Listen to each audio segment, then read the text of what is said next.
Alright, hi guys. So in today's video, I will be showing you guys how you can use an update query in order to calculate person's age inside of your Microsoft Access database. Right?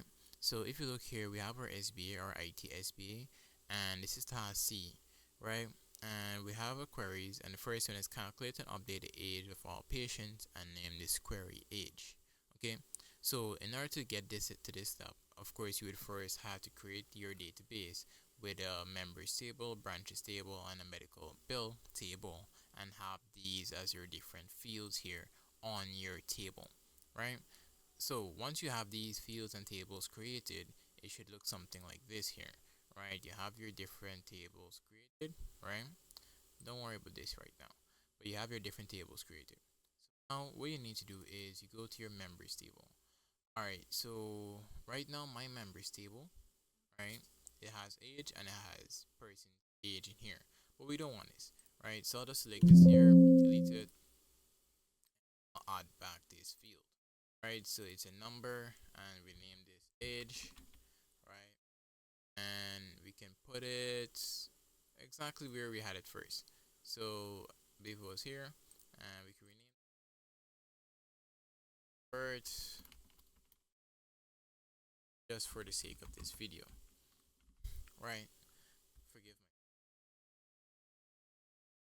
So once we have this now, right, what we need to do, as you can see, age is empty. We need to populate this with information. First thing you'd have to do, right, is go to create, right? You need to go to, once you're here at query design, the first thing you need to do is include your members table. So remember, the query is for our members table because we'd like to update age. So we select members, right? We scroll down, or we scroll to wherever age is, and we double click it. So once you click two times, you see here is populated age members, right? So we have that created there. So now that this is created, right? So remember, for our age query right now, what you guys, more majority of you guys would be doing, select. We don't want it to be on select, we need it to be an update because we'll be updating a field. So you click update, right? And we have it here, right? So once you click update, it'll be here. So you make sure this is update to, because we want our information or the formula to be to update to, right? So once you have that update, member tools here, right? And we have age here, members here, and update tool. We click on that, and then we go up here to builder. So once you click on builder, you can see some information here, right?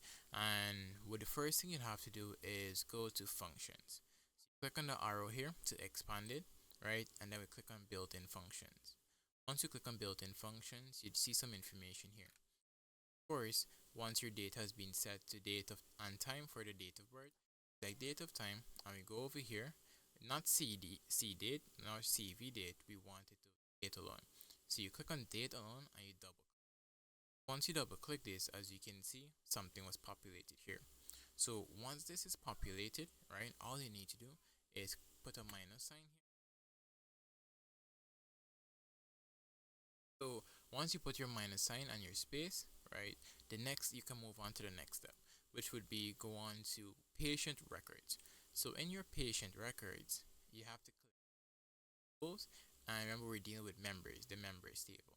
Right, so you click on the members table, and we have now the thing that we'll need from the members table, right, is person's date of birth. So we have members, and then we have date of birth here, right, and we double click this. As you can see, it populates there.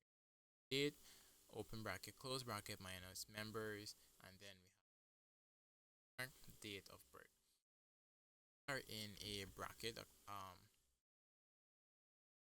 You can yeah, these are already in a bracket, right? So what you need to do is just enclose it inside of another bracket because you guys use BODMAS, right? So BODMAS will be taken care. So once you have that bracket there, you put a forward slash and then you put 365, right? Once you put a forward slash 365, this is how your information should be looking. Date, close bracket, open bracket, close bracket, minus members, exclamation mark, etc., etc., and this is how the formula should look. So once you have entered this, you just click OK. So once you click OK, right, what we can do is we can go ahead and save, right? And we want to save it as age, right? This is our age query. So we save it as age and we click OK, right? And we want to run it, right? When we click run, it says at the bottom here the action or event has been blocked by disabled, but that is okay, right? So now once you have this, once you run it, right, save it and close off your database, right? So you want to save it, close off our database. You go to where your database is saved, right? Mine is saved in my downloads, and you right click on it to view all of your other options, right? You go and you click on properties, and then you see your information here. You go to the bottom and you click unblock. Once you select unblock, you click apply. Once it's applied, you click OK. Alright, now once it's OK, let me just good. And I'll just open up back my database. The active content in this field is blocked. Preview, just click OK. Right, so if you guys see here, some things pop up here. Security warning, some active content has been disabled. Click for more details. Just click enable content. Once you click enable content, right, and then you click on members, right, you should see your queries at the bottom here. My members table is not updated as yet, right? Well, my members table is here and age has not been updated, right? But we want to update age. So you click on age here, the age query that you had, double click it, and it says here that you're about to run an update query that will modify data in your table. Are you sure you want to run this type of action query, etc., etc., etc.? Yes, we want to run this query. Then we'll say you are about to update 89 rows of data. Once you click yes, you can't undo, reverse the changes. Are you sure you want to update these records? Yes, do. And boom. Once you click yes, my age field has been populated with data. You guys see it's right in front of your eyes. This happened, and that was our age query in order to calculate a person's age based on their date of birth and our current time.